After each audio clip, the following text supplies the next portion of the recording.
If you wanted to make the world a better place, what goals would you set? The elimination of hunger, education for all, or perhaps the end of poverty? What would you choose? In 2015, the UN is doing just that, setting goals to make the world better over the next 15 years. They've done this before. In the year 2000, the Millennium Development Goals were set, covering 8 important areas. Overall, they were a great success. We've halved the proportion of people living in extreme poverty. 9 out of 10 children are now enrolled in primary school, and we've made great progress against disease. The world is a better place because we set goals and worked hard to reach them. 15 years on, it's time to set them once more. However, right now the UN is being inundated with hundreds and hundreds of suggestions from interest groups all around the world. In fact, the list of suggestions is stretched out to more than 1,000 targets. Let's be realistic. 1,000 priorities is as good as 0 priorities.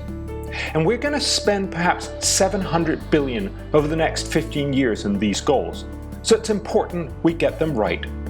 We need to pick the best ones, the ones that generate the most benefit. We can't do everything, and we can't waste our effort working towards goals that are not smart. So which ones should we choose? At the Copenhagen Consensus Center, we're working on delivering information that will make our choice simpler and smarter. We're putting together some of the best and brightest to look at this problem. We want to put a price tag on each proposal. This matters because the next set of UN goals is like a supermarket. Lots of choice, lots of appealing goals. But imagine if you didn't know how much each choice would cost, or how much good it would do. One idea would be to reduce malaria by 50%. Another could be to eliminate it. Eliminate sounds better, but if it costs much more and we have to give up on something else, is it really the best choice out there? And what about reducing malaria versus reducing hunger, versus avoiding pollution, versus better education?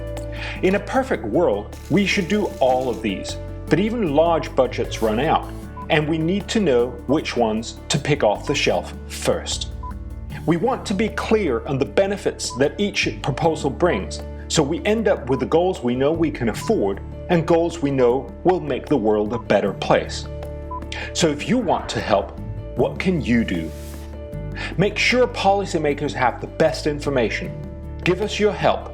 Join the conversation and jump on to post2015consensus.com for more information.